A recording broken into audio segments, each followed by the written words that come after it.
possibly somebody else who's been around for a long time, who I spoke about earlier, maybe The Miz. Maybe he's just somebody out of the blue.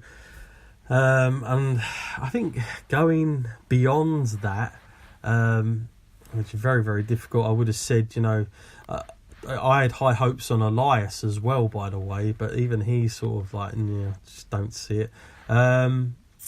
I don't know, I'll probably just stick with those two, because really and truly, it's one of those things now where I'm not as excited as I used to be about getting somebody new over in it, because again, it doesn't always, in this day and age, it doesn't seem to do an awful lot for that person either. So I think really it has to be, I'm hoping that the winner this time actually goes in and sort of does the whole job at WrestleMania for a change. I mean, if you look at the statistics, Matt, isn't it crazy to think that actually the people that win the Royal Rumble, you're very less likely to go on and win.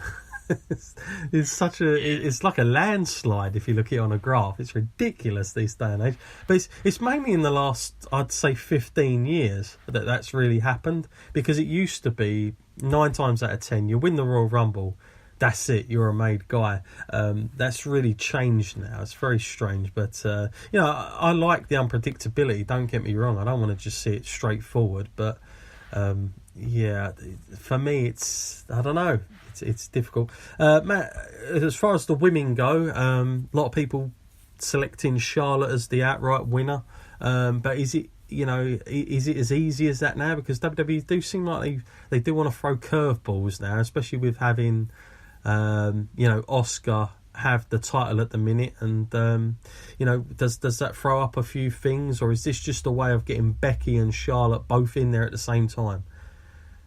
I don't know, it's difficult. I feel like it might depend on whether they want Ronda to retain her winning streak or to lose it. If they wanted to to keep it, then probably I would select, I don't know, it's difficult. It does feel like a WWE decision to go for a triple threat, because they got these 3 big names and they can put them all together in the same place, and then they got that massive event, and they can still protect one of them by not having them pinned. Mm-hmm. That's things like their decision, the way that they will go.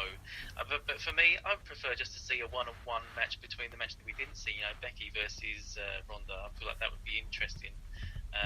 Difficult to tell which way that it would go, because the popularity is with Becky, probably arguably more now than Ronda. I think people are getting a little bit fed up of Ronda's smiling and sort of undefeatable persona. I feel like if Becky could win, then that would go down quite well with her fans. Yeah, and also you've got to remember Ronda Rousey's contract isn't as cemented as what maybe a lot of people think. That's still not a definite thing that she's going to be around for that long. So you do wonder whether they're just going to save her up for the big payoff match at WrestleMania, and then put somebody else in the limelight for it, and get it done. So it'll be interesting to see where everything goes. I just hope that the only thing I'm hoping for the new year in terms of WWE mainly is I hope we get a freshness to something. I know that there's a lot of talk that John Cena's heading back. I know that there's talk of Brock going to be showing up in the new year straight away and stuff like this, which is great. But I really feel like in terms of TV especially, they really need to start changing things and making it a little bit more exciting, and stop switching things around so fast. I'm really hoping that there's going to be a fresh approach to the way they go forward. Matt, is there anything that in your mind, as far as something you would like to see from as far as the way they produce it at the moment? Is there anything you'd like to see that stands out in your mind that you'd like to see for next year? It's difficult with the predictions to come in. Regarding WWE as a whole, it's very hard, because they feel like a massive vacuum cleaner that sucks up all the talent, and then that may be a good idea to have people coming in, but it's never works out that way, because it just feels like it's so bloated, and there's so many matches that should happen that just never do. Mm-hmm. It's difficult. I've got high expectations for people like Adam Cole. I hope that when he comes up, he'll have a good go there. Mm-hmm. But I don't know about anyone else, though. I'm not too sure This is like, I feel like my expectations have been lowered a lot this year. That anything new would just be like, yay! When it comes around to 2019, I'd be like up for anything new. Yeah. No. Yeah. No. I agree. So bold predictions, Matt. We always do these now and then. So any sort of two big bold predictions from you that you think is going to happen? It can be as crazy, or you can play it safe, I guess, for next year, Matt. Entirely up to you. But I'll give my first one, Matt, to this. I say that going to mention Shayna Baszler. I believe she's going to be on the main roster next year. Not only that, my bold prediction is she wins the title in 2019, either the Raw or SmackDown one. Shayna Baszler will be a champion on the main roster in 2019. That's one of my bold predictions. How about for you, Matt? Is there anything that you think you can see coming? That's a good prediction. I'd second that one. But for me, playing it safe, I predict that Bayley and Sasha will be the first ever women's tag team champions. I mean, but there's probably not a lot of other people that people would put as an option for that.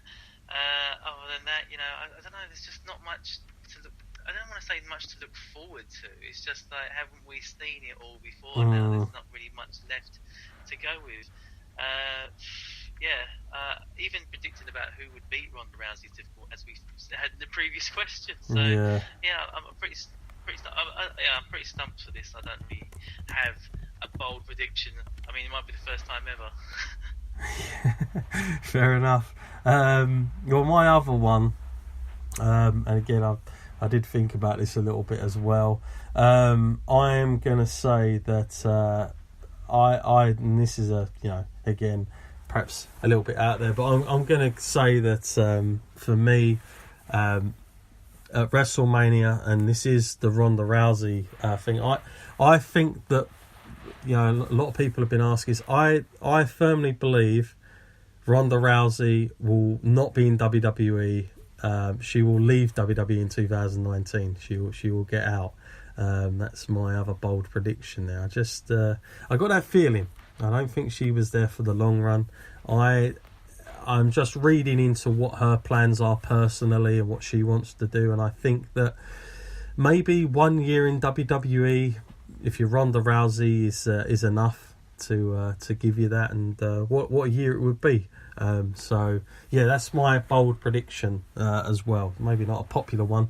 Matt, something we did quickly miss out, and I know if I don't mention it, we're going to get some heat. That happened last year. All In, Matt, was an amazing success. I've watched the show actually twice now because I got to watch it with somebody else that wanted to see it. On a big thing here, Matt, as far as like other places to go and big events, how successful was that show, Matt, in terms of three guys mainly getting that together and putting on a show like that? But not just putting on a show like that, Matt, it was done so well, and just again, you look at Cody Rhodes, massive success since he's left. I can only imagine All In 2 will take place as well. Was that a significant moment for you last year, Matt, with All In? Yeah, I mean, arguably the most significant moment since WrestleMania 1, because that's what I liken it to when I think about the huge gamble taken and the risks involved, and just like a small amount of people putting their vision to create something huge, and this is how great things start in wrestling. So I'm all behind All In. Good luck to these guys. If they can actually produce something even better than the first one, that would be amazing. Yeah, well, they definitely got the right ideas, and I'm sure there's enough talent out there that would want to work, and I'm sure it's made a lot of eyes in WWE take note as well. That there are other things to go to. In fact, Jericho's been quoted as saying he wants to get involved in it properly next year, Matt, and it's crazy to think how he just jetted in that night and jetted back as well. From the concert and all the rest of it, but it's definitely got a lot of people talking. Maybe who knows, but you could definitely be destinations for a few few wrestlers, I'm sure. So yeah, want to thank everybody that has been sending us all the emails. Of course, if you want to send us more emails for the new year, it's wrestleline@gmail.com.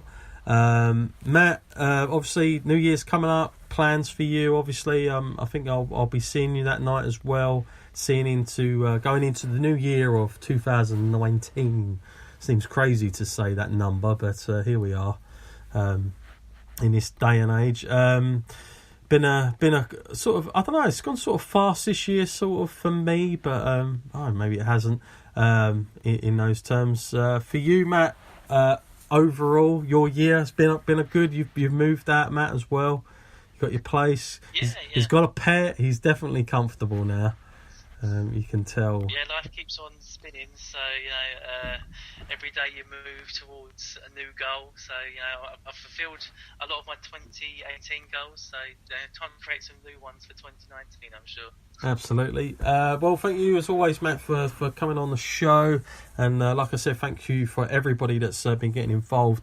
The plan is really for 2019 and the podcast. We're gonna, I think, basically the run up to the Royal Rumble, we will definitely be doing some more podcasts because there'll be a lot more going on as well. So we'll definitely make a little bit more time to get a couple done. And obviously we're going to be doing the reviews. We're going to be doing the previews for those big shows, because it is that time of the year where if you're a wrestling fan, especially WWE, it's the sort of golden months really for us. So it's always a good time to get involved with WWE. So yeah, from myself and Matt, want to wish everybody a happy new year, and we'll see you in 2019. Until then, folks, have a good one.